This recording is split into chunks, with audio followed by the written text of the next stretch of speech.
I get paid $95K a year to return designer clothes for the ultra-wealthy. Last month, I uncovered a multi-million-dollar return scam that almost got me fired when I reported it. Most people don't know my job exists. I am a luxury return specialist paired to basically rich people buy designer clothes, wear them once for Instagraxes, then pay me to handle the complicated return processes so they can get their money back. Yes, it's exactly as morally questionable as it sounds. My clients include 3 reality Wong stars, numerous Severnchees, and several old money families who die if anyone knew they were actually keeping their Balenciaga and Mesa purchases. I sign ironclad NDAs, so I can't name names, but trust me, prior to you've seen their outfits on social media with number invested or number treat yourself tags while I was simultaneously processing their returns. I got into this bizarre career after working at Neiman Marcus for 6 years. I learned every designer's return policy, timeline loopholes, and which associates at which stores would bend the rules. My clients pay me 15% of whatever I successfully return, which adds up to about $95K annually. Most luxury brands have 14 to 30 Dalton's Y return windows, but with the right approach and documentation, I can return items up to 90 days later. My toolkit includes everything from garment steamers that remove signs of wear to specialty sprays that mask perfume residue. I know how to reattach tags so perfectly that quality control specialists can't tell they were removed. The job is ethically dubious but technically legal, or at least it was until I discovered what Client X was doing. Client X came to me through a referral last year paired a socialite who spends more on clothes monthly than most people's annual salaries. Her returns were always pristine, high-value items from ITD Saint Laurent and Brunello Cucinelli. She quickly became my highest-paying client. 3 months ago, I noticed something odd. The receipt she provided for a $14,000 Bottega Veneta collection seemed off-printe. The font was slightly wrong. I've processed hundreds of luxury receipts so I can spot inconsistencies immediately. When I compared it with a legitimate vodka receipt from another client, my stomach dropped. Client X's receipts were sophisticated forgeries. After discreetly checking more of her documentation,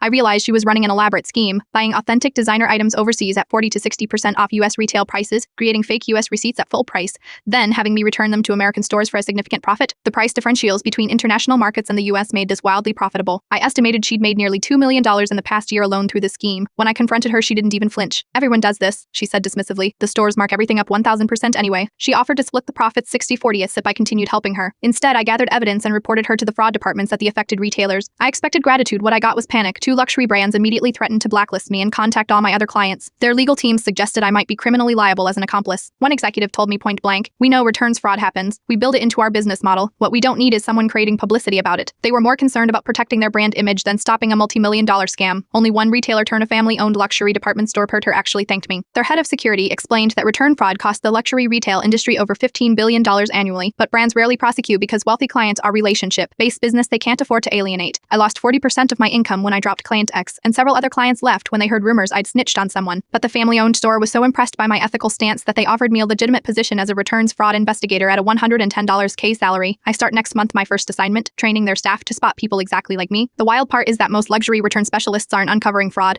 They are the fraud. There are dozens of us working in major cities helping the wealthy appear wealthier than they are, while brands quietly factor these returns into their pricing models, making authentic luxury even more unattainable for average consumers. So next time you see a